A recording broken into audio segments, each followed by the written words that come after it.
Good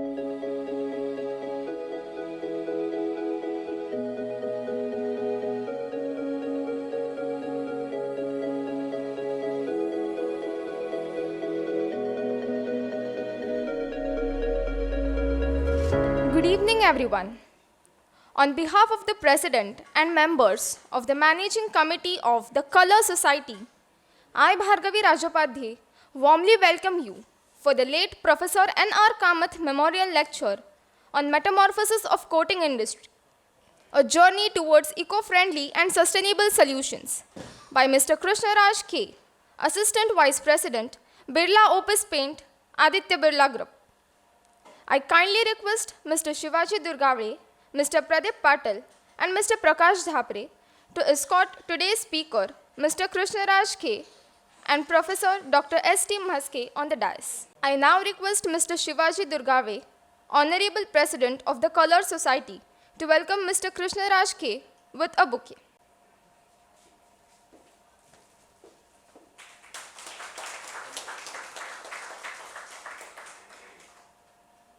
I request Mr. Shivaji Durgave to felicitate Professor Dr. S.T. Maske, appointed as the Director of UICT Jalna, with shawl, shrieful, and bouquet.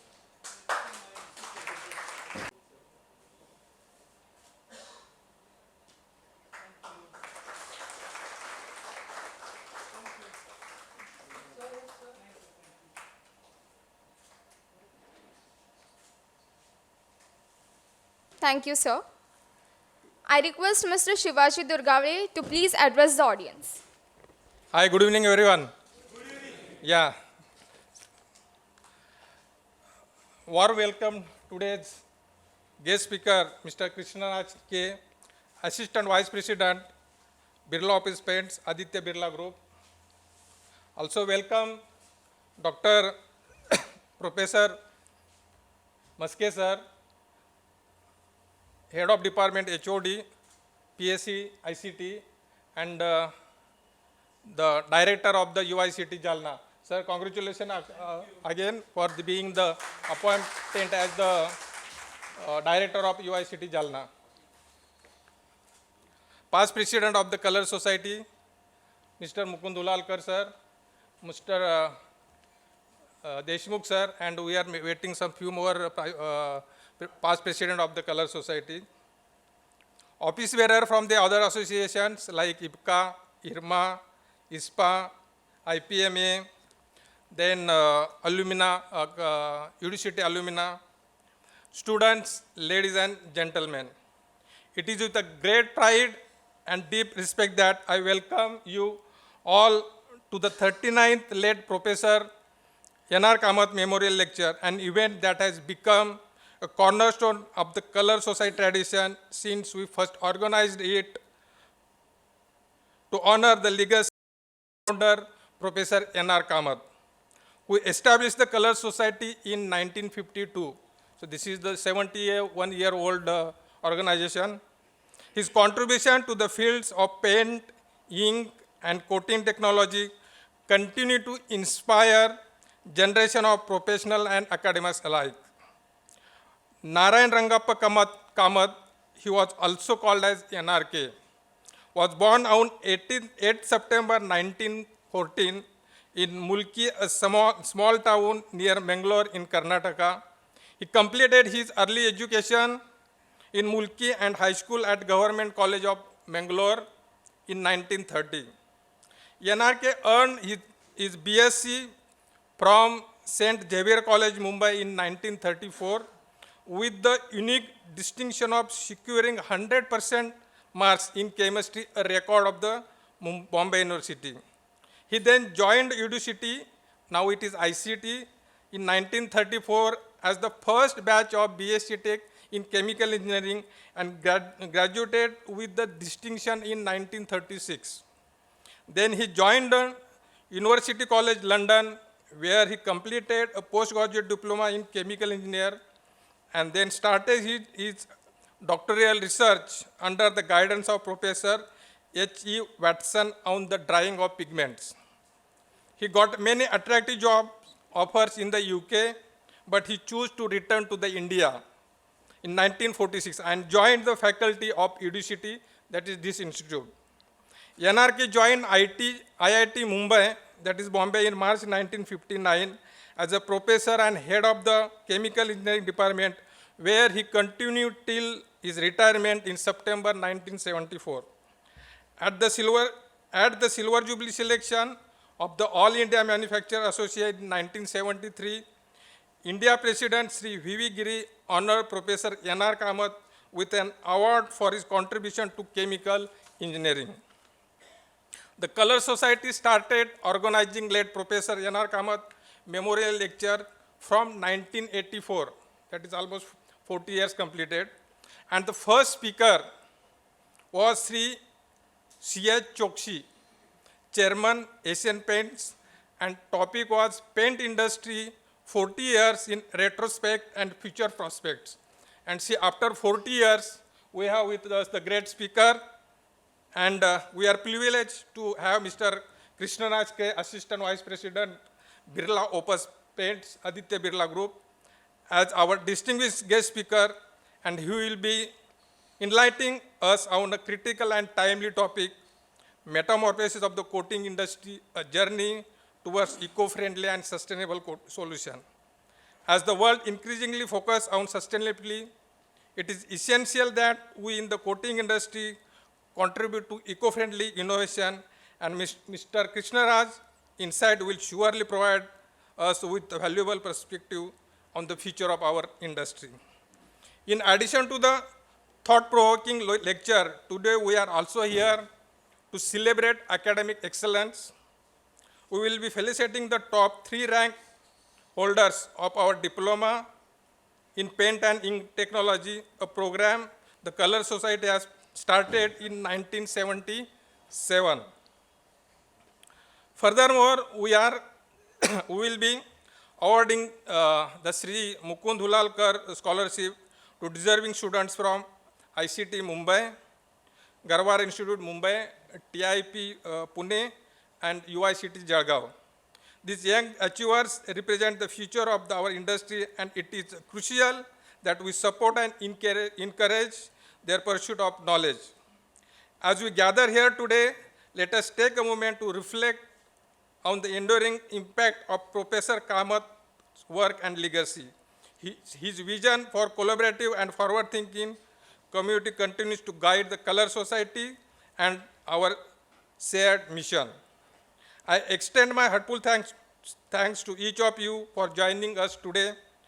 Your presence is a testament to the strength of our community, and I am confident that together we will continue to advance the field of coating technology for more sustainable future. Thank you. Let us look forward to an inspiring and engaging event today.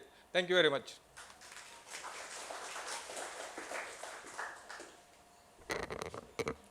Thank you, sir. Now I would like to ask from the audience if they want to share any memory of late Professor N.R. Kamath. Good evening, ladies and gentlemen. This will be a bit of unusual stuff because I have never seen him, nor I have met the late professor.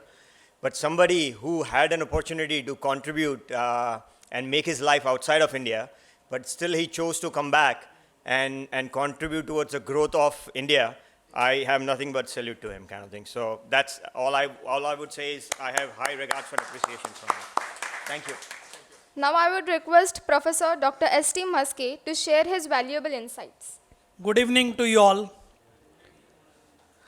On behalf of Department of Polymer and Surface Engineering of ICT, I welcome you.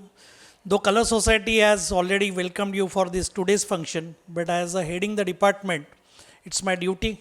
As institute is hosted this function as an Institute of Chemical Technology, we are the integral part where we run the polymer and surface coating degree, PG, PhD. I no need to talk on the departmental academic reforms, academic credentials. But this is the event where I should mention one part is the Professor N.R. Kamath is our founder, HOD, and who started this department named as PPV, which is plastic paints varnishes that time. But his vision and the thought process of such, because we do visit to an many academic institution across the country, if you see it more categorically, the paints technology department of any university in the country is our oil and paints. More or less it is oil and paints if it is combined, or it is a separately as an paints technology. Whereas an UDCT that time, under the visionary person like late Dr. N.R. Kamath, Professor N.R. Kamath, who started, which is plastic and paints.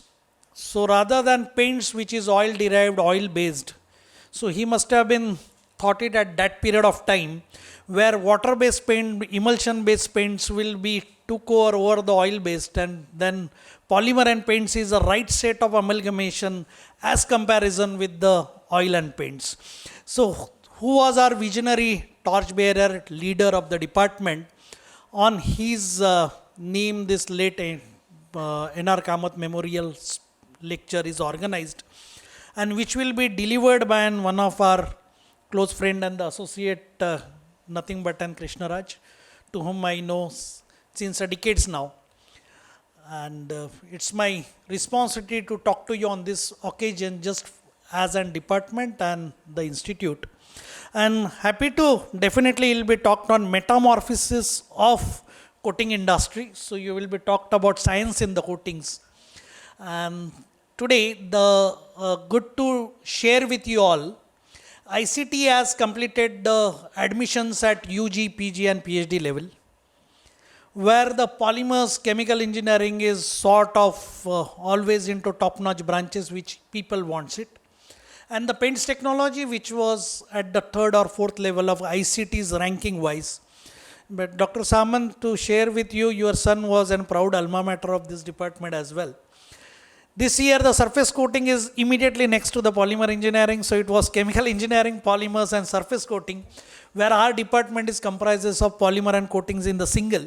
So it was proud moment of every one of us, as few of our students of UG level I could see in the audience also. So must be happy to know this. And good to see you all on the premises of ICT. Please do visit the department whenever it has been possible for you to come and to an ICT. Don't miss the point to visit ICT's polymer and paints. Thank you. Good evening, friends. They requested me that I had to say something about Professor Kamath. The formal introduction probably they will give, but I would like to say 2-3 things so you will realize the quality of Professor Kamath. Professor Kamath did BSc from Mumbai University, did his Bachelor of Science from Mumbai University, and he got 100% marks. He is the only one who has got 100% marks in BSc Science in Mumbai University. 50 years back I am talking about.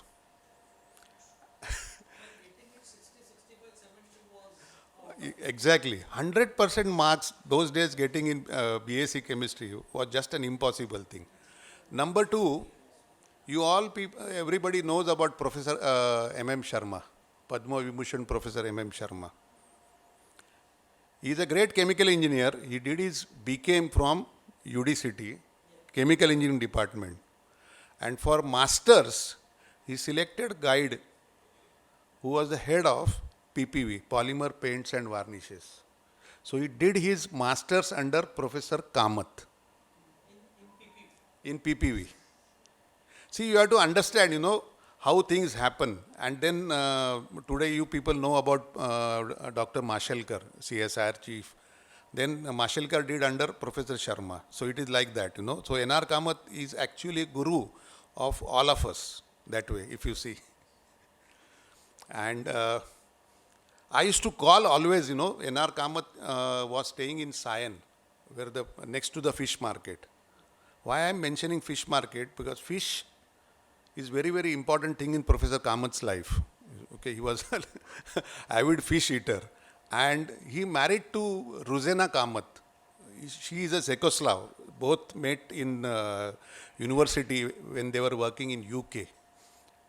I don't remember the university name now, but they met there. And it was difficult you can imagine those days for a foreigner to come here and settle in India. But she readily agreed. And that's why, we could get Professor Kamath, who came here, settled also. And I was telling you, I used to go to her house every year to bring her. And whenever Professor Kamath Memorial Lecture is there, she will happily come here. She will happily come here. And she will tell me the stories of Professor Kamath. Like, he's a fish eater. I do not know how to make fish curry. But now I have learnt everything, that coconut and then grinding and all that. And evening, 6:30, Professor Kamath will come home and then first he will run to the fish market. So that is how everything used to happen in case of Professor Kamath. And Professor Kamath, Krishnaraj, you should be happy that most of the distinguished speakers has given lectures at this Professor Kamath this thing, including Professor M.M. Sharma, Dr. Mashelkar, Narayan Duldoya, who was the chairman of NOSIL those days, then R.C. Sinha, who was the chairman of Maharashtra Secretary he was. So those big league people, and now Krishnaraj is included in that big league. So over to Krishnaraj.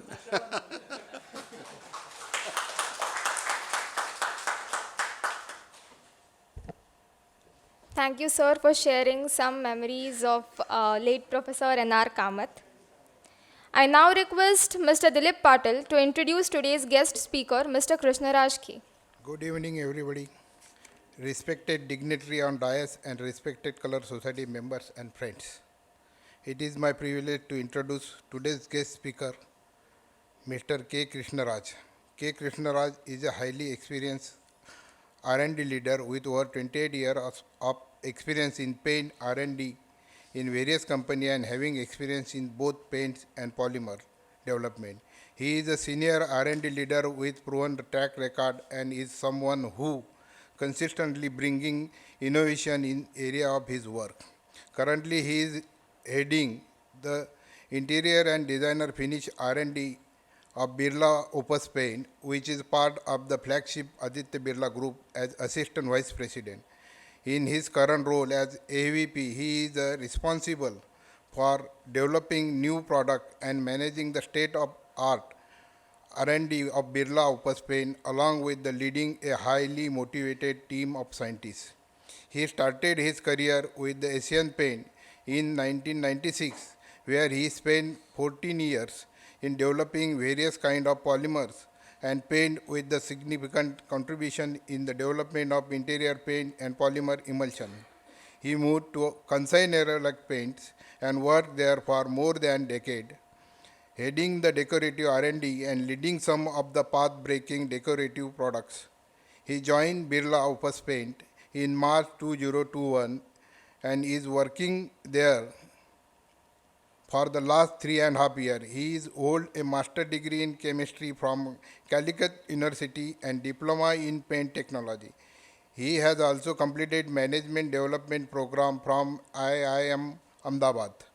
Krishnaraj has several research publication and review paper in Indian and international journals for his credit. He is won the prestigious Indian Paint Association Award, that is, it was first prize in the research category for the best research paper for his work in water-based paint. Krishnaraj is voracious reader and patiently pursue his interest in books, including fascinate fiction to biographic to self-books. He is also a great speaker and have presented in many national and international forums on number of different topics in the past 2 decades. Thanks.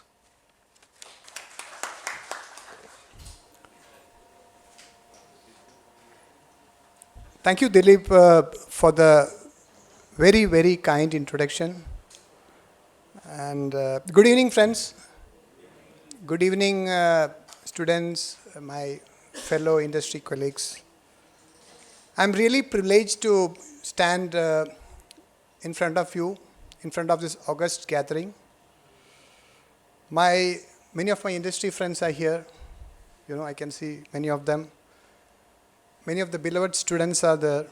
So when Shivaji came to invite me for this lecture, I was thrilled because, I generally get invigorated by the young people, right? The Gen Z is right here.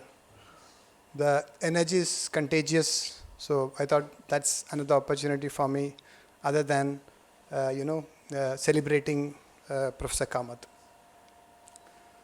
So when I stand in this podium, ambivalent feeling comes to my mind.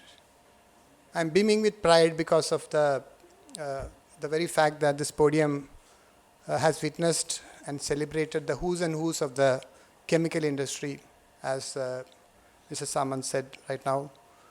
And also nostalgic because I have a lot of fond memories about this great institute. So every pillar in this institute has a story to tell. A story about wisdom, a story about innovation, and probably a great story about patience and perseverance. So friends, before we go to this topic of metamorphosis of coatings, it's my duty to really commemorate and remember Professor Kamath. Even though I have not privileged to meet him and learn from him, I've read about him and heard about him, and a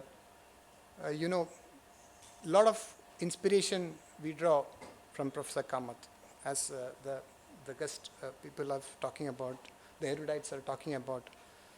So Professor Kamath was a multifaceted person. He was not just a teacher, he liked to call himself as an educator. He was at the heart of his work was an innovator who practiced chemical engineering slightly differently. He is a born leader. He is also a visionary. Many of the policies of the ICT, the erstwhile UICT, was also shaped up by him. He is also an educator to his core. So just one small quote about Mr. Professor Kamath. I do not teach. I am not a teacher. I am not qualified to be a teacher. I am not even competent to be a teacher. I always said that I am an educator. Anyone who would like to be educated, I will help. Anyone who would like to learn, I will help by guiding them. What a power-packed, great vision he has. So today, we are celebrating him, and as somebody said, I'm extremely honored to stand in this podium simply because the predecessors who have spoken about Mr. Kamath are all big, great people. Thank you so much. So, the topic today is Metamorphosis of Coating Industry, a journey towards eco-friendly and sustainable solutions. The topic, I was pondering on a reasonably good topic to present to students. So I thought this is very apt and relevant. And since a lot of students are there, this is future looking. This is for you. We are all talking about the future generation, the coming generation, what we are going to save for them. So I thought this topic is pertinent. That's the reason why I selected this topic. Metamorphosis is a Greek word. Meta is meaning change and morphos meaning form. Okay? What is the relevance of metamorphosis in the coating industry? So, I personally believe that a grind is happening in the paint industry, a grind for good. So, when I talk to many of my erudite industry leaders, many of them say, Krishnaraj, look, there is not a great innovation happened in the paint industry in the last 50 years. Okay. I strongly disagree with them. I still believe that paint industry is going through a paradigm shift. There is a transformation journey which is happening in the paint industry, which is for the good. So metamorphosis in paints and coating refers to the transformative journey of the industry in pursuit of technologies and materials to create more sustainable, eco-friendly and high-performance product. So that is the theme of today's presentation, friends. So I thought, since a lot of students are there in the gathering, I have a responsibility to introduce sustainability before I jump into coatings, because this is a very important topic, and this is something which all of us should understand and assimilate. So let's understand what is sustainability, past, present, and the future. What is sustainability? It's a very heavy definition, but I'll just read out for you. Sustainability is the idea of meeting the needs of present generation without compromising the ability of future generation to meet their own needs while balancing economic growth, environmental care, and social well-being, profit, people, and planet. This seems to be a very power-packed definition, but the fact of the matter is sustainability isn't just a buzzword. You know, sustainability is one of the highly Googled words. There are a lot of searches happening on sustainability. But sustainability isn't just a buzzword. It's a pledge to build a brighter future and safeguard the planet for generations to come. Sustainability is all about what we are going to do for our kids. Sustainability is all about what we are going to do for our grandchildren. Hence, this topic is extremely relevant and is extremely close to my heart, at least. So, if you want to deep dive into sustainability a little bit, because it's a very big topic, I'm not going to really spend a lot of time on introducing you. Whatever little time I have, I'll try to give a perspective of sustainability. There are different, perspectives for sustainability. There are 3 P's, there are 3 C's, there are 3 E's, and there are 3 R's. Even though it looks a little bit of jargon, it's also very important to understand all these concepts very clearly. So the 3 P's of sustainability are people, planet, and profit. So at the heart of all those things is people. Without people, nothing can happen, right? So the same is the case of sustainability as well. The 3 C's of sustainability are conservation, community, and circular economy. You would have heard about circular economy a lot. You would have read about circular economy. We'll also discuss what is circular economy. The 3 E's of sustainability are economy, ecology, and equity. And the 3 R's of sustainability are reduce, reuse, and recycle, which has become like a slogan nowadays, right? So, the 3 crucial components of sustainability which I've alluded, the number one and the most important thing is circularity. We are all striving when we go this sustainability journey. We are all going to strive towards a circular economy. Circularity involves designing products and systems to minimize waste and make the most of the resources. So one of the cornerstones of sustainability is we don't have infinite resources. Nobody today in this world have infinite resources. We all know that the resources will trickle down. I was just reading the other day about the COP28 conference, which has been, the proceedings of the conference which has been concluded in Dubai last year. So the COPs, one of the most important resolution of COP28 is to curtail or reduce the fossil fuels, okay, the use of consumption of fossil fuels. It is a great step towards circularity. Circularity also emphasizes the recycling, reusing, and re-engineering of regeneration of materials to create a closed loop system. So it's absolutely important for us to understand this circularity because, as I told you, the resources are limited. The Mother Earth don't have as much as we can to consume. The number 2 and one of the most important point is the preventing the climate changes. Okay. So as you know, we are all going through very turbulent times as far as climate is concerned. I need not ponder upon that more because today's heat itself says volumes about the moment rains have stopped, what is the kind of heat is getting generated. So this is a very pertinent topic. This focuses on reducing the greenhouse gas emission. So as all of you know that a lot of greenhouse gases which is made by the industry, especially from the paints, the volatile organic compounds, how we can prevent climate change through the curtailing or restriction of the greenhouse gases. Last but not the least, ensuring health and safety. Health and safety is a very important topic. Today, if you ask me, sustainability is not just a boardroom topic. Once upon a time, sustainability used to be very fashionable, and it used to be a topic for the boardroom. But today I think the industry has itself matured and it's no longer a boardroom topic and it is also no longer a jargon. Today sustainability is being practiced by letter and spirit by companies. Hence, ensuring health and safety is very important. I've seen many companies walking the talk by even putting health and safety in their KPIs, in their performance appraisals. And if mortality happens, companies deduct the incentives. I've seen various corporates doing that, which is a very good thing because it's ultimate, paramount importance that we also consider health and safety of the employees as well. The 3 P's of sustainability, I'll just touch upon this since it's very important. As I told you, the planet, people and profit, climate change, mitigation and adaptation, resource conservation, water, energy, materials, waste reduction and management, biodiversity and ecosystem is consisting in the planet part. As I told you, without people, people is at the heart of the entire initiative of sustainability.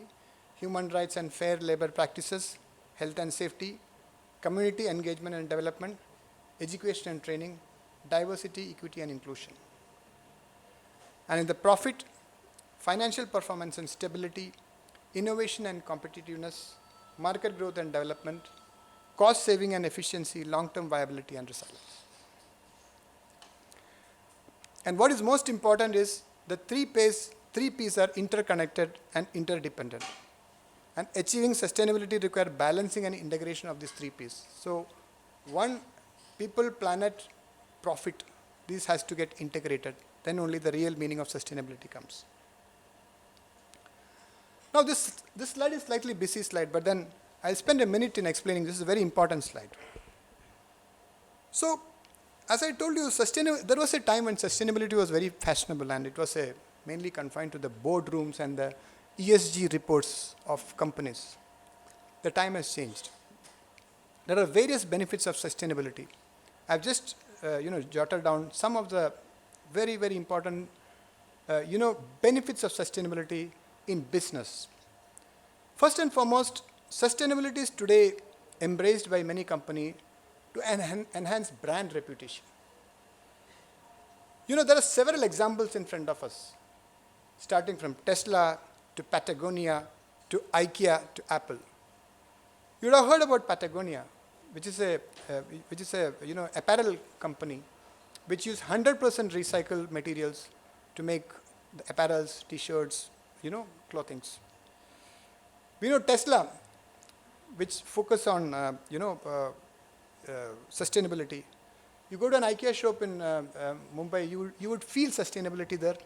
And Apple, obviously, I need not tell, it's driven by sustainability. Market differentiation, very important. Today, companies do differentiation in the market on account of sustainability. Unilever has done a lot of examples worldwide. In our own India, our own country, Fab India has done a fabulous job in terms of market differentiation using sustainability. Increased innovation is, innovation is at the heart of sustainability because all this recycling, reuse, all these things require different thought process and hence innovation is at the heart of sustainability. Better quality of life to our own generation and then the future generation. Reducing carbon footprint. This is a very, very important topic. This is a topic in itself. It requires hours to explain you the real benefit of carbon footprint.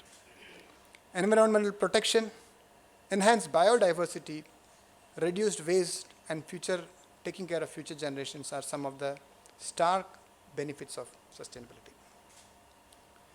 Now coming to the topic of coatings, today's topic. Why sustainability and eco-friendly coatings? First and foremost, resource depletion is going to be a major challenge. Most of you know that paint industry is a highly raw material intensive industry. Most of my friends sitting out here will agree that the industry thrives on raw materials and the supply chain, how materials are coming into this. And the other important point is many of these raw materials are petroleum based, crude based, whether it is the monomers or whether it is solvents. Most of these raw materials are also petroleum based. As we all know, resources are finite. One day this is going to trickle down. So it's absolutely important that we understand this point of resource depletion. Waste generation. Production of paint generates significant amount of waste. Where to throw this waste? Many of the paint companies are grappling on how to reduce the pollution, how to reduce the kind of waste which is getting generated. So we have to have answers for that. Chemical emission and human health. Also, many of the paints, solvent-based, especially water-based is better, but solvent-based emit a lot of VOCs, chemical emission, which is harmful to human health. So that also need to be taken care of. How we can curtail the chemical emission. Environmental impact. As I told you, the greenhouse gases which is being liberated during application, film formation, and even in the container can have a very dangerous effect on the environment and for that matter for the climate change as well. So the journey of Indian paint industry, before I enter into the various elements of coatings, I'll just give you a snapshot on the Indian paint industry journey thus far. In a single slide, it was difficult to paraphrase this, but then this is how I see the journey of the paint industry. In the 1900s, okay, we were talking about distempers, cement paints and enamel. I still remember when I joined Asian Paints, we were, that time, there was no exterior paint per se in that point of time. There was only cement paint, okay. There was very few companies who manufacture emulsion paint. Cement paint came into the forefront in the 1990s and above. So there was an era where all these paints was not there. The paint was largely confined to distempers, cement paints and enamel. 1980s, emulsion paint came to the forefront. Performance came, better film formation came, better performance came. 2000 was marked by non-toxic lead-free paints. So lead was a major contributor for toxicity in the paints. And thanks to Central Pollution Control Board, CPCB has issued guidelines for all paint manufacturers that lead content should be less than 90 parts per million. And due to that diktat, all the retail paints in India started following, and today most of the paint companies, at least for the organized sector, is having lead content of less than 90 parts per million. Then in the 2010, we started low VOC coatings. So low VOC coatings also, came with its own share of problems, because in those periods, matching the performance without solvents was not an easy job at all. So today we are at low VOC, and in the next slides you will see what is next to VOC. It's all low emission coatings which is driving the market. Just before getting into this nitty-gritties of our topic today, we are also like to know about the global paint market. Today, the global paint market is a $217 billion market with a CAGR of 4.5% growth, expected to touch $304 billion in 2032. And as you can see from this pie chart, the major growth or the volume, almost 50% of that is coming from the decorative segment. There are valid reasons why the decorative paint is booming. It is because of the trend towards the water-based and solvent-less paints. So invariably this decorative market is booming. The other markets like general industrial, powder coating or protective coat are all small pies, less than 10%, except for the general industrial paint, which is 11%. So largely, the decorative paint is ruling the roost, if you ask me. Now coming to the Indian paint market. Indian paint market is sized as $9.56 billion, which is roughly 75,000 crores, and which is having double digit. Okay, 9.38 I consider 10%. So we are growing almost double digit, which is good news for all of us. So it is poised to grow to 15 billion US dollars by 2029. And as you can see, the major difference here in India is 77% is decorative paints, which means that we are all thriving towards more and more towards decorative paints rather than industrial and automotive paints. Now, coming to the major trends, the mega trends in the sustainability and eco-friendly coatings, which is what I'm going to talk and try to make you understand. So there are number of major trends, mega trends, I would say, in the coating space, which is forward-looking, which is gelling with the entire philosophy of sustainability. I'm going to talk about each one of these 8 trends in detail today. Number one is, first and foremost, the number one trend is low VOC and low emission coatings. So low VOC we touched upon a bit, but then I will explain you what is low VOC and the forward-looking low emission coating. Number two, indoor air purifying coatings, which is also gaining traction, very important. I'll explain you how it is going to be unfolded. Biocide-free paint, this is an extremely important category, which is going to be the future because there are a lot of consequences of biocides. Non-toxic paints, paints which are very less toxic. There are paints which you can drink. One coat hide paint, paints which require only one single coat, thus reducing the painting cycle. High solid coatings, coatings which can just work with one coat. Use of bio-based materials and sustainable manufacturing. So let's solve this jigsaw puzzle of VOC. What is VOC? Most of you may be knowing that, but still a refresher. VOCs are harmful carbon-containing chemical substances that vaporize at room temperature and enter the atmosphere. Okay. They are very volatile. There are numerous health issues of VOC. Breathing difficulties, dizziness, headache, fatigue, and even cancer. Right? But let us understand VOC slightly more granular. Because this is very important, this point. If I make you clear VOC only, I can go to low emission. What is the definition of VOC? There are 2 definitions of VOC. One is the European definition and one is the US definition. VOC is defined as any organic compound having an initial boiling point less than 250 degrees Celsius as per EU definition. And as per US definition, VOC is any organic compound having an initial boiling point less than 280 degrees Celsius. It is measured by ASTM D688618. Okay. Now, what are the major contributors towards VOC in the paint? Number one, first and foremost, solvents used in the paint, glycols, alcohols. Coalescing solvent agents used in the paint. So I started my career in polymers. Okay. So in those good old days, when we characterize a coalescing solvent, the first and foremost thing which we used to do is add same quantity of coalescing solvent in the same polymer and see the reduction in the minimum film forming temperatures. So ultimately, coalescing solvents are added to paint to reduce the minimum forming temperature of the polymer. So again, it contributes toward VOC.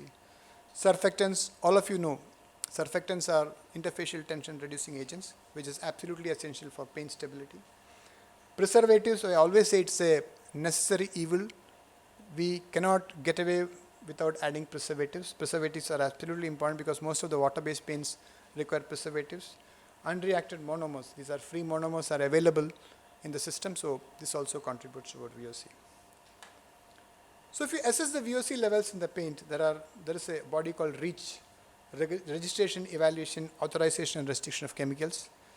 REACH has a guidelines, okay, how the paints are classified as per VOC. So about 250 grams per liter is known as very high VOC, which is also like enamels and lacquers, which have very high VOC, about 250. A VOC level of 100 to 249 is termed as high. 50 to 99 is moderate, and 5 to 49, less than 50 is low. Typically the flat paints, the matte paints belong to this, and less than 5 grams per liter is very, very low VOC. We can almost consider it as low VOC. So different countries have different regulations. Even though in India we don't have regulations, but most of the countries have regulations and they have standards. In US it is ruled by the Green Seal GS11. It talks about less than 50 grams per liter. In China, the famous JG, which is very stringent, which is less than 20 grams per liter. Singapore, Malaysia, Thailand, all the Southeast Asia countries follow a common eco-labeling scheme. Even though Singapore, it is slightly strict. Singapore says that it is less than 25 grams per liter. Australia is a very, very stringent standard. The Australian Eco-Label program, also known as JECA, is having a VOC level less than 16 grams per liter. Philippines, likewise, and France have a standard. And Europe is the torch bearer of sustainability. I have a separate slide at the end of my presentation about the initiatives which European countries have taken, which is a real model for all of us. So Europe has the highest, the best regulation and the most stringent VOC norm, which is less than 5 grams per liter. So there are various bodies which actually certifies and guide this, green labeling. The Green Seal GS11, the Blue Angel of the Germany. Blue Angels of the Germany is very famous and very stringent. French A+ VOC, Singapore Green Label VOC, the Australian Eco Label, the New Zealand Eco Labeling Trust. All these are important bodies for green labels. Now coming to the most important topic of this is a corollary to VOC, and this is the most important and the latest forward-looking trend in VOC. This is the low emission coating. So we talked about VOC thus far, but what is low emission? Low emission is a step ahead of low VOC. In low VOC coatings, we talk about the VOC content in the paint, in the can. Low emission coating talk about VOC in the can plus VOC when it is applied on the substrate, the vapors which come when it is applied. So it is much more stringent and more holistic. It actually talk about a very important area in paints where we can reduce the VOCs and then have a very low emission coatings. So low emission coatings talk about TVOC, that is the total VOC. So VOC plus VOC in the can plus VOC which is emitted when it is applied. So that is the TVOC or the total VOC. So the limits prescribed is less than detectable limits is 0.1 to 0.2 grams per liter. So our VOC limits were 5 grams per liter for low VOC. Here we are talking about less than 0.1 to 0.2 grams per liter. There are some standards. This is an evolving area. There is no much literature available. Some of the very few countries practices, and there are very few manufacturers who can give this kind of additives or raw materials to make low emission coatings today.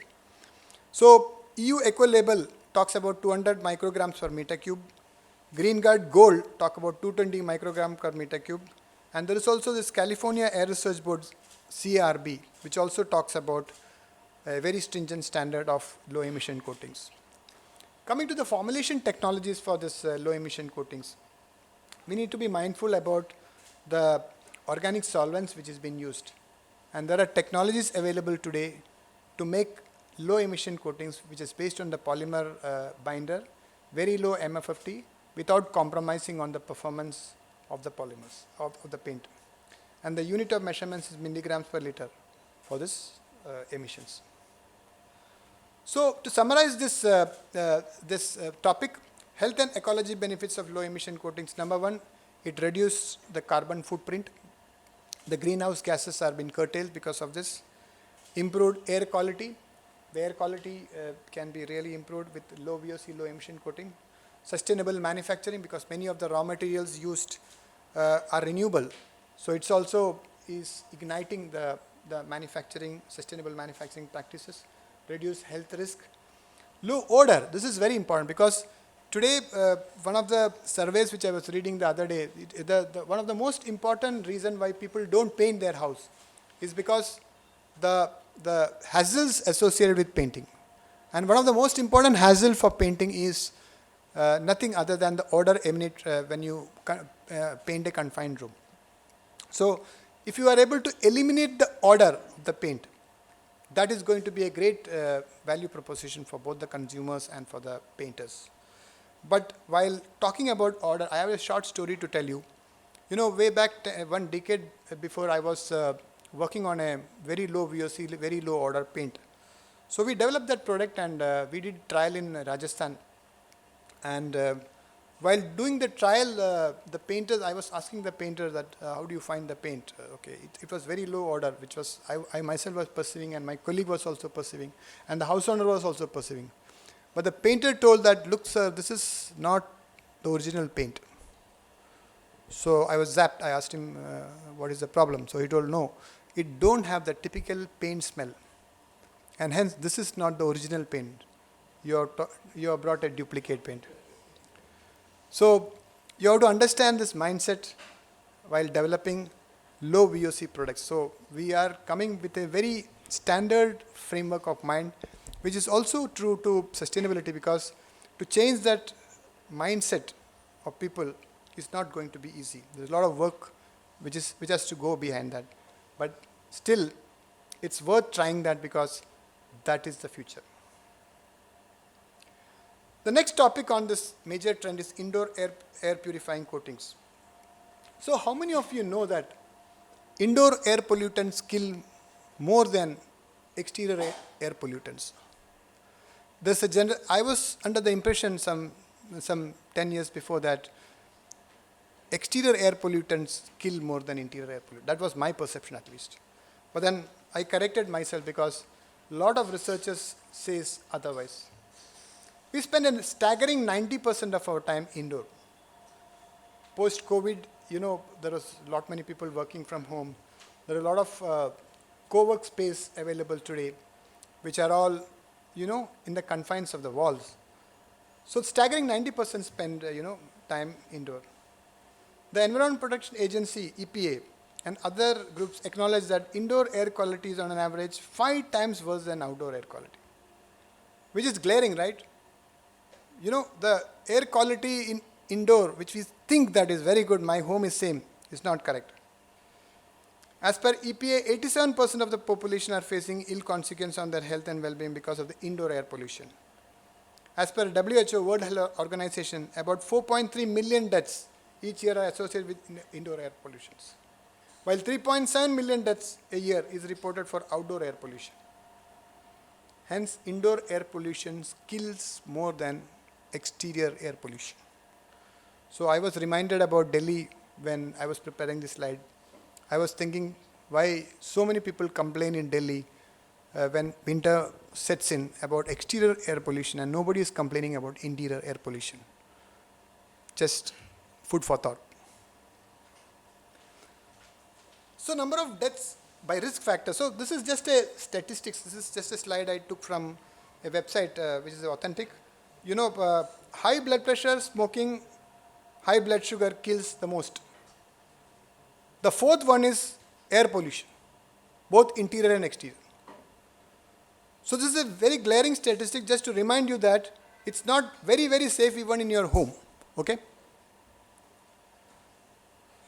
So the heart of all these pollutions are this, all these materials which I have listed out. Formaldehyde obviously tops the chart. Formaldehyde is a very, very dangerous material, and you will find formaldehyde everywhere in your room, starting from carpets to your wood finishes to your curtains. So you mark this material, formaldehyde. Particle board, plywood, urea, formaldehyde, tobacco, smoking, furniture, everywhere you name it, it is there. And starting from headache to cancer, it can cause so many ailments. Other VOCs like paints, solvents, wood preservatives, aerosol sprays, VOCs are being emitted. SOx, NOx, carbon monoxide, combustion of fuel in the kitchen, you will find it. Even when you burn a candle, you will have this. Particulate matter obviously will come from tobacco smoking. Pesticides, it is there in the home when you do a heat also, it's a pesticide. So moth repellents, insecticides. Biological pollution, your interior potteries, you have a flower pot in your home, the pollens, wet and moist walls, Even paint, moist walls is not good. This can cause problems to you.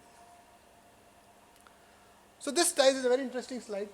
So you have 8 pollutants, at least I have listed 8 pollutants, there could be more, but 8 pollutants in home, the very home which we are all living. For example, the furniture can emit a lot of melamine formaldehyde. Most of the furniture are coated with melamine formaldehyde or urea formaldehyde resins. Furniture's formaldehyde is emitted. Carpet also contain formaldehyde. Candles, as I told you. House painting. The paint also emit a lot of formaldehyde. In the good old days, the best biocide was formaldehyde. All of us know that formaldehyde is a good preservative. Okay, so we used to add a lot of formaldehyde in the paint in the olden days, but thanks to the new technologies, now formaldehyde is gradually dwindling, at least in the paint. But there are other biocides which I will come to the next slide. Cigarettes are there. Asbestos is very dangerous, as all of you know. Even the detergent cleans and air fresheners is also not good, because a lot of air fresheners also contain a lot of VOCs, which are not VOCs and CFCs, which are not good for the health. So I just want to spend a minute on formaldehyde, because this is very important. Formaldehyde is the most important pollutant and killer as far as we know. Formaldehyde is the most carcinogenic pollutant in the indoor atmosphere. Its levels in indoor air can range from 0.01 to 10 ppm. The average person is exposed to 0.1 to 0.1 ppm formaldehyde in indoor air space. And exposures to formaldehyde can also cause eye irritation, nose, throat, and skin, apart from the cancerous, dimension which I have talked about. Net, the annual death estimated is 10,000 to 20,000 deaths globally, which actually mortality rate in the US, if you see, is 1.4 to 2.8 deaths per million people per year, which is also glaring. So what is that coatings can do to mitigate all this risk? So there is a type of coating itself called air purifying coatings. And what are the technologies used to mitigate this risk? Photocatalysis is one of the most important technology used for nano TiO2s, which are used, which when reacted with oxygen species breaks down the pollution into harmless compounds. There is also the activated carbon technology, which is like a filter. As you know, activated carbons are good filters, so it can filter the odors and VOCs from the paint. Formaldehyde scavenging technologies are available, like there are some of the polymers are available which can actually double as a formaldehyde scavenger. We have the odor neutralizing technologies, like, we can have some refreshing, odors, refreshing smells, and also molecular sieve technology, and sodium bicarbonate is also at times used as a odor neutralizer. So World Health Organizations has also given certain bodies responsibility to certify certain coatings and certain spaces based on the certain standards for having a safe indoor this thing. This one I found very interesting, the asthma and allergy friendly certification body in the US. They also have a certification program where they certify your product as asthma and allergy friendly coatings. There is the Asthma and Allergy Institute in Denmark. We have the Green Guard. We have the Green Label Singapore. All these bodies also, the Green Protocol certification program, they also certify indoor air quality and gives certifications which can also be used for branding your products. Coming to the third mega trend, which is biocide-free paint. So as I told you in the beginning of this slide, that biocide is a necessary evil, at least in a tropical country like India, where the climate changes as different from Kanyakumari to Kashmir. You ought to add biocide, because otherwise your paint will not survive. We need to figure out a way out of it. But let me focus on this slide. Let me make you understand what are the biocide going into the paint. First and foremost, there is the in-can biocides, which is to protect the paint itself in the container, because many times we also see that when water-based paints are stored for many long time, you also get some foul odor in that. So preservatives to keep bacteria away from the paint can, preventing contamination from water, the poor quality of water used for diluting the paint, so that can also have problems. Preservation during storage and transport. Then comes the dry film preservation. The dry film preservation is after the paint is applied on the wall. So the ink can is mainly in the container. Once the paint is applied on the wall, another set of problems crops up. For example, interior paint, you have fungus grow, the black blocks and black spots which you see. In exterior paint, you have the algae problem, the green algae which comes. So, we need to mitigate the mildews and fungus and algae of the coatings. So for that reason, we need to add dry film preservation. Then we have the third, which is a quick kill. For instance, during transportation, you also encounter a sudden fouling of the paint because of the usage of some spoiled water or some atmospheric conditions.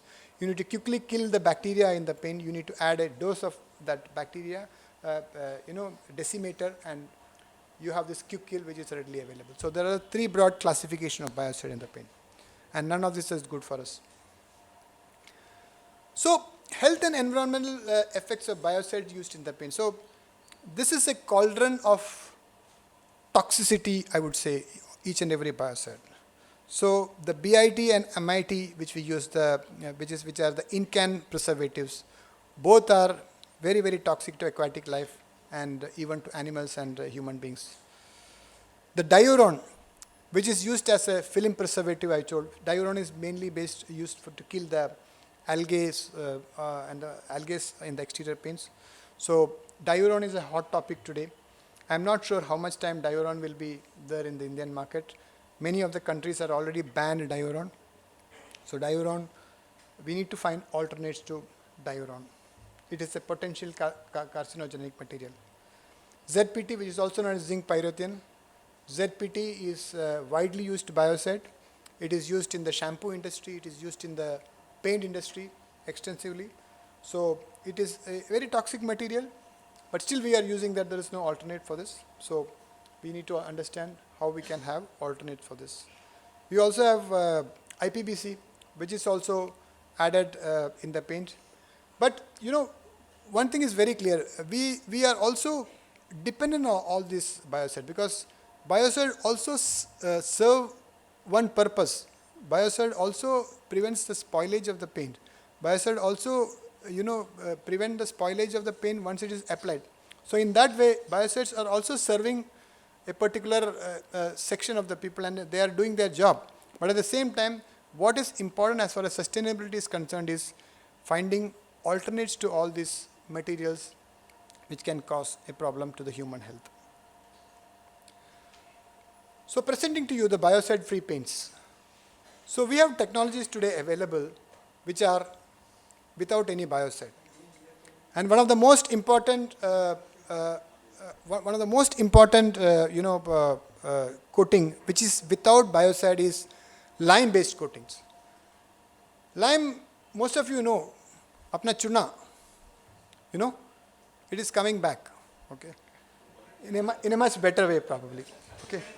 So that's what nature gives back, right? So, you need to understand that lime also is a very versatile coating. It is having a lot of breathability. It is also having a lot of health benefits. So there is no harm in re-exploring lime. So lime is a very good alternative to biocide free paint. Why? Because the pH of lime is always higher. It is more than 10. So, normally all the biocides will get killed. All the microbes will get killed beyond 10. So lime is a very good alternate. High pH emulsion paints.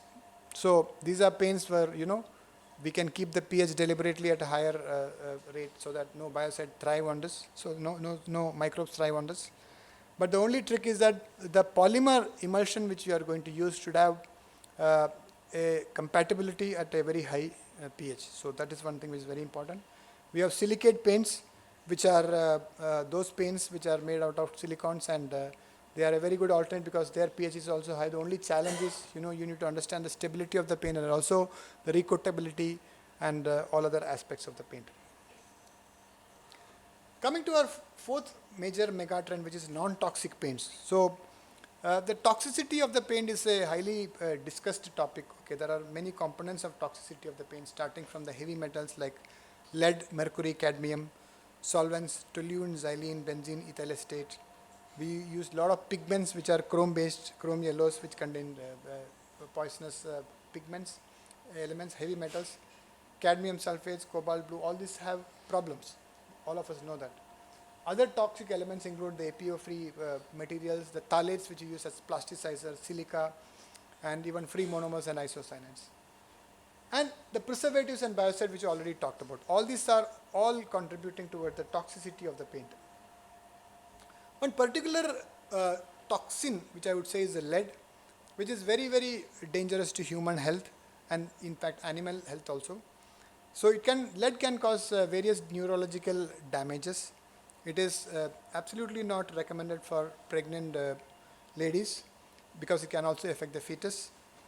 It can also have a lot of environmental impact like soil and water contamination, air pollution, impact on animals like neurological effects and very stark reproductive issues. So in India, as I told you in the beginning, as per the Central Pollution Control Board, the lead content is being regulated to less than 90 parts per million. Okay, so that's a great respite for all of us. Coming to the alkyl phenol ethoxylate, this is a known topic to all of us. The alkyl phenol ethoxylates are very toxic material. It is an endocrine disruptor and it can have a lot of negative impact on the human health and aquatic animals because it is also a known aquatic toxic material. So whenever surfactants is used in the paint or in any other industry with alkyl phenol ethoxylate, if it is washed in effluent into the water, it can potentially damage the ecosystem and the marine or the aquatic animals. So to summarize, the impact of toxic elements are, environmental pollution, eye damage, neurological issues, cancer, respiratory problems, and skin irritation. But what is alternate to non-toxic paints? I happened to see this paint, this milk paint. It's a very interesting paint. What they claim, milk paint is a natural paint option made with milk proteins, casein, lime, and pigments. It's non-toxic, biodegradable, and low in VOC. So much so that the manufacturer says that one coat of paint and one sip of paint. Okay, so that's a very interesting concept, and the performance is also not that bad. As we expected that there is no binding. It's not like that. There is minimum performance guarantees. So this is an area where we need to ponder and we need to develop. Clay paint. Clay paint is a very interesting concept. Clay is completely natural. Clay also has a lot of, once the clay paint is made, it is also porous. So there is a lot of breathability in the clay paint. Lime paint, as I told you, we are going back to basics. It is one of the most interesting concept, very sustainable, and it is also durable also. Okay, so there is no problem with the durability. Some of the lime paints are also applied in the exterior. All of you know that exterior paint require a lot of performance. There is a soya-based paints which is based on the soybean feedstock, which is completely sustainable, and hence all these options are actually eye-openers, and all these points are something which we all need to ponder. Coming to the fifth topic, which is the one-coat emulsion paint. This is a category which I myself has worked for many years. So one-coat hide paint is a topic which is close to my heart. This is the paint system which can cover and hide the underlying surface with a single coat. One coat, khatam, that's it. So that is something which we should aspire. There are a lot of a plethora of benefits of one-coat emulsion paints. First and foremost, reduce material usage. So there itself it is sustainable, means we are preventing consumption. Okay, the point which I told you in the beginning of my lecture, that we need to curtail our resources. Okay, reduce material usage, fewer coats means less paint needed. Waste reduction, fewer coat means less wastage. Instead of 2 coats driven by the painter, only 1 coat. So that much less wastage. Water conservation, very important. This is double whammy, because one is it is only 1 coat. Second is 1 coat emulsion paint doesn't require dilution. It is ready to use. For instance, one coat emulsion paint is very popular in the US and in the Western countries because there the labor is very expensive. So generally the house is painted by the house owner. Okay. So unlike India where we have a painter in between. So one coat emulsion paint is, require no dilution simply because the house owner is going to paint the house. He don't want the hassle of diluting and stirring and applying on. So he want ready-made. So it is very interesting.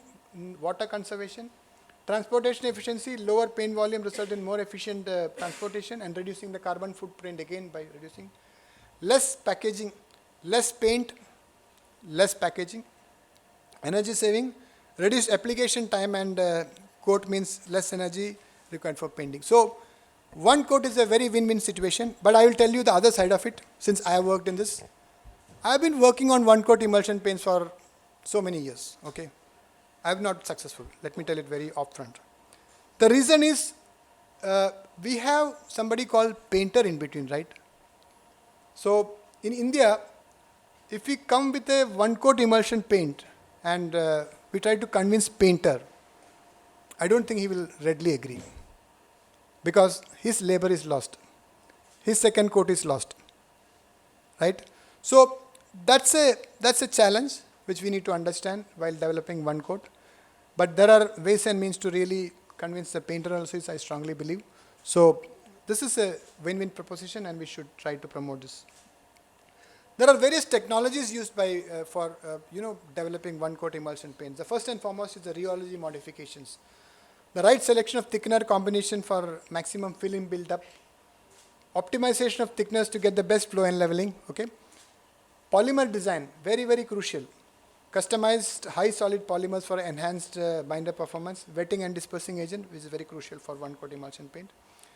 The high solid paints, which is the sixth topic, very very important. You would have heard about powder coating, where 100% solid coatings, which is only there in the industrial side.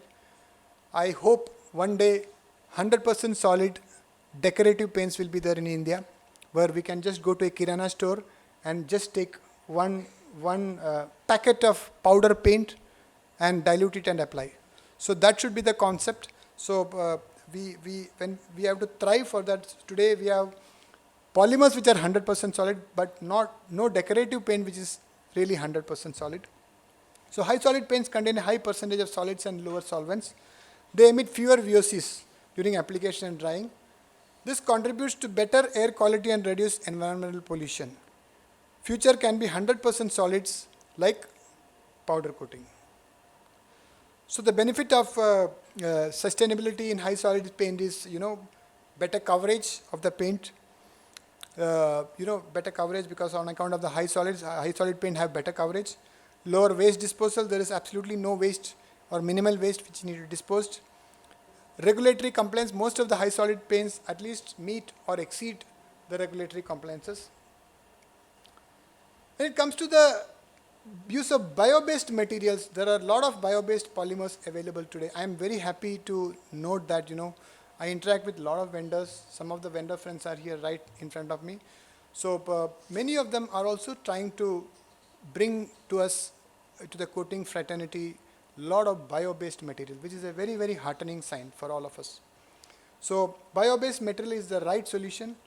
This is the path which we need to travel. Natural solvents and binders, solvents which can be from the plant origins, from the non-fossil fuel origin. Because as I told you, petroleum is going to dry up. So coating industry is highly dependent on petroleum. So we need to find out a way for this. Green additive, bio-based additive which can replace fossil-based materials. Recyclable and renewable feedstocks. This is also equally important. So green additives in paints can be in a plethora of areas. For instance, green deformers based on renewable raw materials, natural oil-based film forming agents, highly efficient VOC-free regulatory rheology modifiers, renewable dispersing agents, and natural oil-based biocides, which is also very important. So this is the slide which I was referring to on the green initiative by Europe. I was really impressed by the way Europe has embraced sustainability. So 66% customers who are spending on sustainable product. 73% of millennials who spend more on sustainable products in Europe. products with renewable raw materials are in demand in Europe to transform EU into a first carbon neutral and circular continent by 2050. What a great resolve. I really appreciate this. And this is what we should strive for us, Asia or India, to also become. My last topic of this today is this sustainable manufacturing, which is also about efficient milling and dispersion. Because as I told you, the coating industry is a highly energy intensive industry where there is a lot of grinding, mixing, milling. So it is a very energy intensive industry. We should try to reduce that energy consumption. Innovation like rapid recirculation, vacuum milling, and inline dispersion allow for more efficient dispersions. So this is something which you should tap and we should embrace. High efficiency spray nozzles, which also utilize high efficiency spray nozzle for cleaning, which can reduce the wash water. Clean loop wash water systems implement clean, closed loop water system to allow better water usage, and advanced process control systems. Recyclable packaging is very, very important, and a lot of work has to be done on this. Organizations use containers made with up to 25% recycled plastics. There are programs which focus on recyclable paint containers, where they talk about an intermediate who can recycle the containers and give back to the paint manufacturers. Some of the companies also use flexible packaging, which are weightless and which are less weight and which is easy to handle. Aluminum cans are highly recyclable. This is a very, very important topic. In fact, Aditya Birla has a company called Novalis in the US, which is leaders in the, aluminum packaging. And aluminum is a highly sustainable material. And 70% of all aluminum cans are recyclable globally. Okay? And some of the companies are also working on coatings for packaging which are sustainable. So friends, that was all about the recent trend. Okay, there is only 2 more slides for you. And what is next? What is next for us? So, we strongly believe that artificial intelligence is going to play a very key role in sustainability and eco-friendly coatings. AI technologies are anticipated to fuel the green coating market in the coming years. Science-based AI and machine learning are ideal tools to accelerate the product. AI also help in DOE, design of experience models.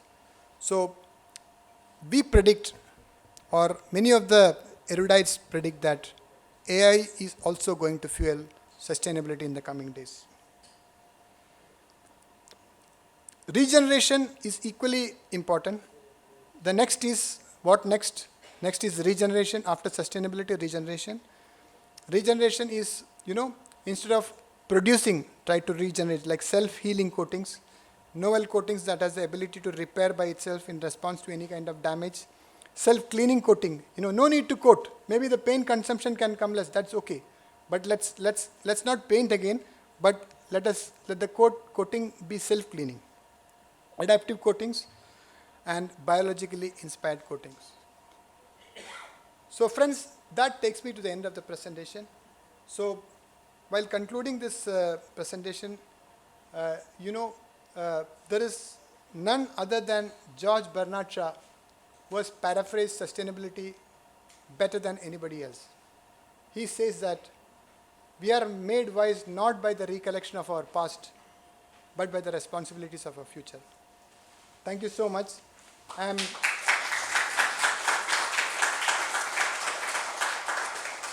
deeply indebted to Color Society for giving me this opportunity, and I'm highly appreciative of the audience who's been very patient and supportive all through. Thank you so much.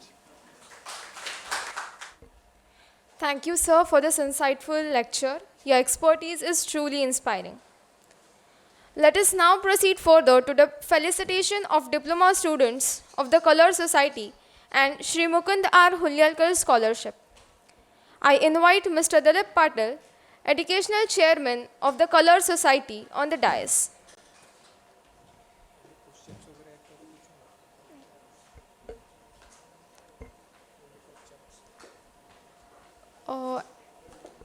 Any questions from the audience?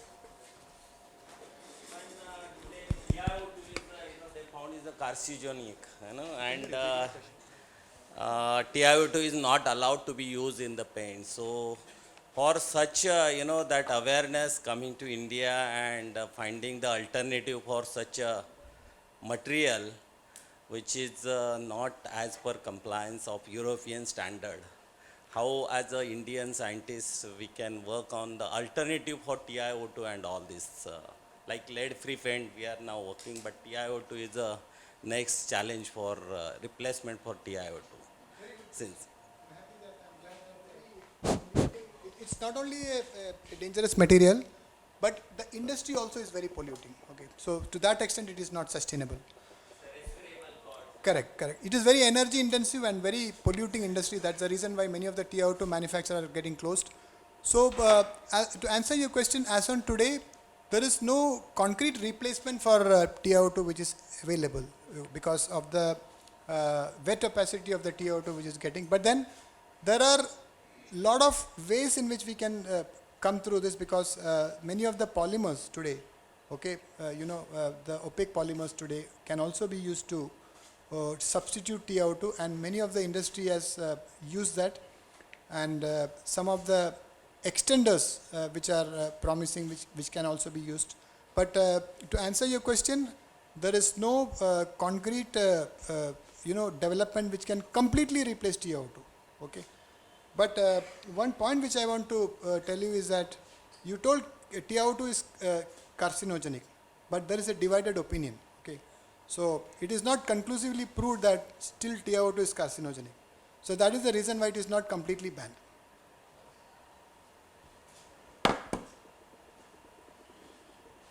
Any other questions from the audience? I request Mr. Krishnaraj K to felicitate the following rankers in paint technology. We have Mr. Krishnakant Lande standing first.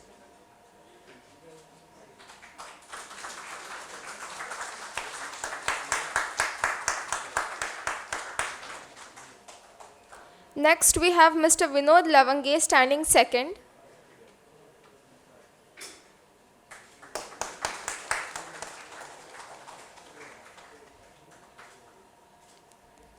Mr. Samir Sheikh standing third. In ink technology, we have Mr. Mahesh Kovalekar standing first. I request Dr. Prashant Samant to felicitate Mr. Mahesh Kovalekar.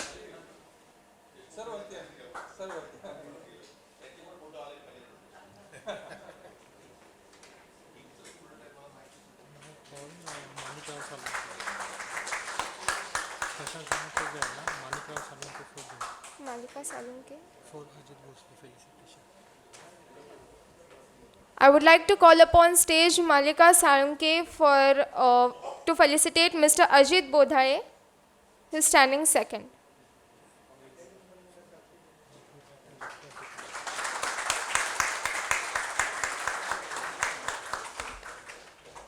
I request Dr. Tipanna to felicitate Ms. Madhavi Patil, standing third.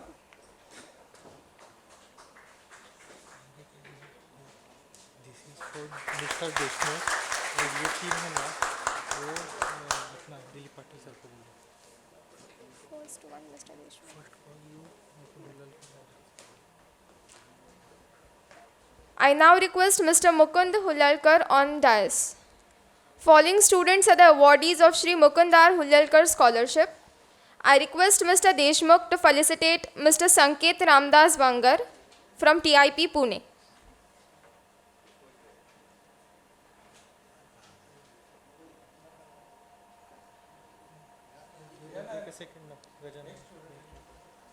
I request Mr. Deshmukh to felicitate Mr. Gajanan Mahadev Benke from Garwari Institute.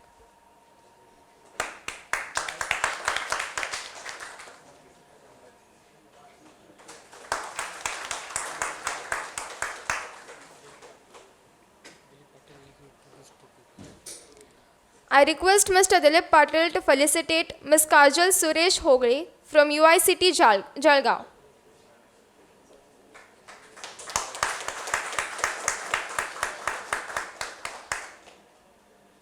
I request Mr. Dilip Patil to felicitate Mr. Vatsal Toshiniwal from ICT Mumbai.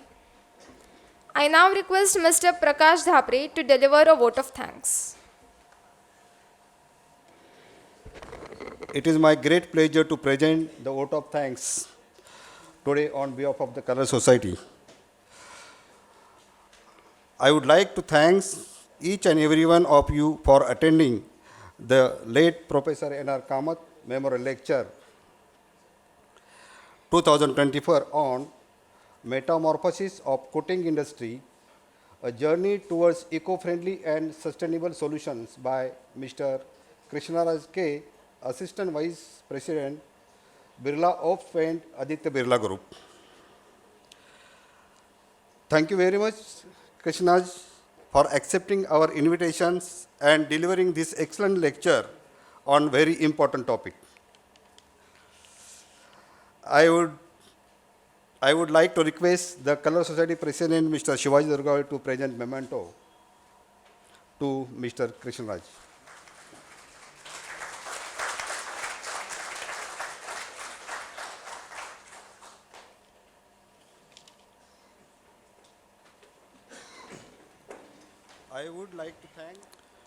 I would like to thank to Professor Dr. S.T. Muske, HOD Department of Polymer and Surface Engineering, ICT Mumbai, for allowing the Color Society to use their premises to carry out our activities. I would also like thanks to Professor A.B. Pandit, Vice Chancellor, ICT Mumbai, for allowing us to conduct the late Professor N.R. Kamath Memorial Lecture in this auditorium. And we are thankful to Honorable President of the Color Society, Shivaji Durgawade, and Honorable Secretary, Dr. Prakash Anna Mahanor, for helping us for organize this event. Lastly, I would like to thank all of our honorable representatives for different associations, our ink and paint diploma students, and all attendees as well as Color Society staff present here for attending this esteemed event and helping us make it success year after year. Thank you. There is one announcement. Diploma courses admission started. Online lecture will start from 15 August 2024. And second one is the Color Society annual seminar will be on 16th and 17th January 2025 at Faryaz Hotel, Lonavala. Please block the dates. Now, this is the time for a group photo. Thank you. Committee member and past president, please. Good evening, friends, and I'm glad that I'm here to deliver the Kamath Memorial Lecture based by the Color Society and the leadership of Shivaji Durgawade and Professor Manvar. Yes, I'm extremely proud to stand in front of this program, Color Society. Color Society, as I understand, is doing great work in terms of paint fraternity. They are organizing a lot of seminars. They also have their flagship diploma course, and it is actually helping a lot of students in the industry. It is the industry first, and today only we have given away the certificates for the flagship diploma course. It is actually a noble cause that I feel is helping the industry. They also taken a number of initiatives in terms of educating the paint fraternity. This annual seminar, what I learned is this annual seminar coming in January in the College Society annals. Plus, they also do a lot of curated training programs, which I understand from Shivaji at the Office Bearers of Color Society. They do some practical session in partnership with the industry. Overall, I feel Color Society is doing a great job and wishing them all the very best.